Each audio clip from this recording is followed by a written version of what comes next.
আজকের রেসিপি ফুলকপি আলু ও কড়াইশুঁটি দিয়ে রুই মাছের পাতলা ঝোল। তাহলে চলুন কিভাবে বানালাম আপনাদের সঙ্গে শেয়ার করে নিই। প্রথমেই কড়াইটা গরম করে তার মধ্যে আমি সাদা তেল নিয়ে নিলাম। আপনারা চাইলে সর্ষের তেলেও এই রান্নাটি করতে পারেন। নুন হলুদ মাখিয়ে মাছটাকে এখন উল্টে পাল্টে লাল লাল করে ভেজে নেব।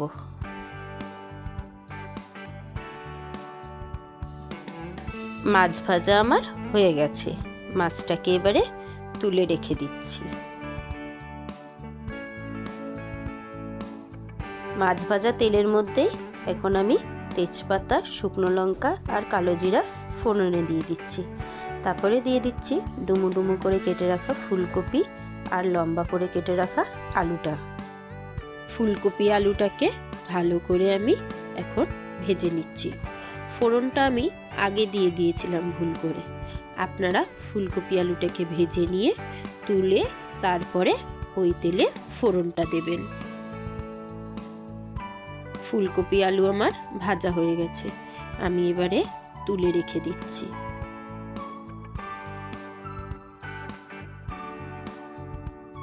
এখন ওই তেলের মধ্যে আদা, কাঁচা লঙ্কা আর সাদা জিরে বাটা আমি দিয়ে দিচ্ছি।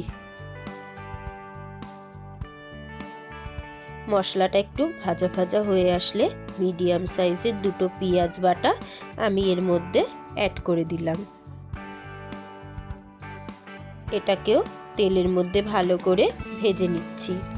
এবারে এর মধ্যে টমেটো পেস্ট অ্যাড করলাম। এটাকেও আমি ভালো করে এখন মশলার সঙ্গে ভেজে নিচ্ছি। যখন এটার তেল ছেড়ে দেবে, এখানে আমি জিরের গুঁড়ো, হলুদের গুঁড়ো, লঙ্কার গুঁড়ো, ধনের গুঁড়ো, সামান্য একটু চিনি আর পরিমাণ মতো নুন এবং কাশ্মীরি লঙ্কার গুঁড়ো দিয়ে ভালো করে মশলাটাকে কষিয়ে নিচ্ছি। এবারে ভেজে রাখা ফুলকপি আর আলুটাকে আমি এর মধ্যে দিয়ে দিলাম। এবারে ভালো করে মশলার সঙ্গে ফুলকপি আলুটাকে কষিয়ে নেব। মশলাটা ভালো করে কষে আসলে উপর থেকে আমি কিছুটা কড়াইশুঁটি দিয়ে আবার ভালো করে কষিয়ে নেব।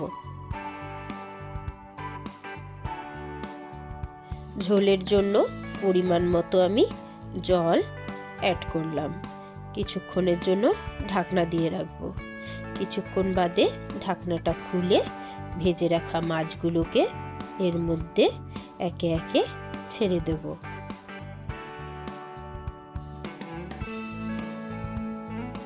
মাছগুলোকে খুন্তি দিয়ে আমি ঝোলের মধ্যে ঢুকিয়ে দিচ্ছি, যাতে মশলাগুলো ভাজা মাছের ভিতরে ঢুকে যায়। আরো 10 মিনিট ফুটিয়ে নিয়ে উপর থেকে কুচনো ধনেপাতা ছড়িয়ে মাছটা আমার রেডি করে নিলাম। কেমন লাগলো জানাবেন কিন্তু।